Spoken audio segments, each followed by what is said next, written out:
Specific আকারে বলতে চাই, বাংলাদেশে গণতন্ত্র মুক্তি পায় নাই। যেই সরকারটা হয়েছে এটা একটা অগণতান্ত্রিক সরকার। কারণ আপনি যদি গণতান্ত্রিক সরকার গঠন করতে হয়, তার পূর্ব শর্ত হলো একটি ফেয়ার অ্যান্ড ক্রেডিবল ইলেকশন প্রয়োজন।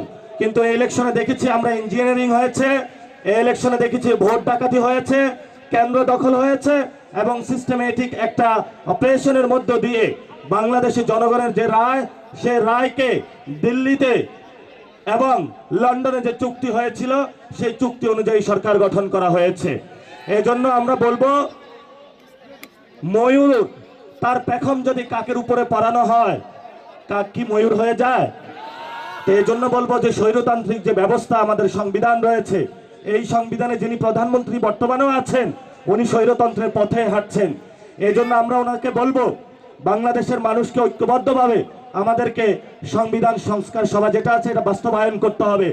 যদি বাস্তবায়ন আমরা না করতে পারি, তাহলে আপনারা এরকম দেখতে পারবেন শেখ হাসিনার মতনই যেইভাবে রাজত্ব চালিয়েছিল, আরেক স্বৈরতান্ত্রিক রাজত্বের দিকে আমরা যাচ্ছি।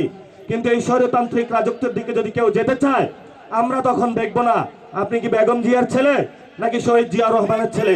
লড়াইটা হবে ফেসিবাদ এবং ফেসিবাদী বিরোধী লড়াইয়ের শক্তির মধ্যে। এবং আমরা স্পষ্ট ঘোষণা করছি, আমরা বাংলাদেশে আর কোনো ফেসিবাদী ব্যবস্থা চাই না, চাই না। এই যে লাস্ট কথা যেটা বলবো, বিচার, সেটা তো নাকি 1 কোটি টাকার ঘুষ পাওয়া গিয়েছে। আবার যার নামে অভিযোগ এসেছে সেও নাকি বিএনপির একটি দাপ্তরিক দায়িত্বে আছে। তো বিচার প্রক্রিয়া যদি এই অবস্থা হয়, তাহলে আবু সাইদ, মুগ্ধ, শহীদ ওয়াসিম তারা যে জীবন দিয়েছিল, তারা তো সেই জীবনের বিচারও তারা পাচ্ছে না। এই বাংলাদেশ আমরা দেখতে চাই না।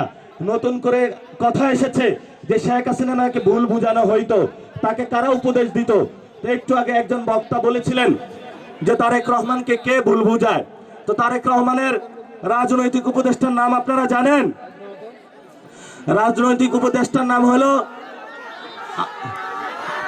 তারেক রহমানের রাজনৈতিক উপদেষ্টার নাম হলো আব্বাস উদ্দিন সাহেব।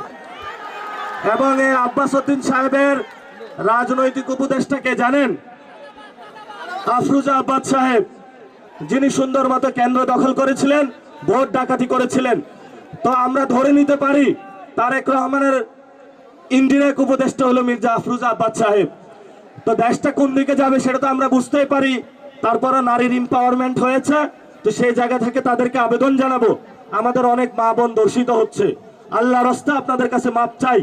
যেই মায়েদের থেকে আমাদের জন্ম, আপনারও একজন সন্তান আছে, আল্লাহর রাস্তায় যেই কোনো ভাবে হোক বাংলাদেশে, এই যে স্বরাষ্ট্রমন্ত্রী আছেন অটোরিকশা নিয়ে ব্যস্ত আছেন, এই যে বিভিন্ন কাজে ব্যস্ত আছেন, এগুলো বাদ দিয়ে আগে দর্শনটা থামান। আমরা বাংলাদেশে দর্শন চলতে দিতে চাই না। যদি আপনারা এটা না করতে পারেন, আমরা আমাদের নিরাপত্তার দায়িত্ব আমাদের হাতে তুলে দেবো ইনশাআল্লাহ। রাজশাহীবাসী ভালো থাকবেন। রাজশাহীবাসী ইসলামিক আন্দোলনের ঘাঁটি ছিল, ভবিষ্যতেও থাকবে। ইসলামের পক্ষে লড়বে, সার্বভৌমত্বের পক্ষে লড়বে, আজাদির লড়াই চলবে।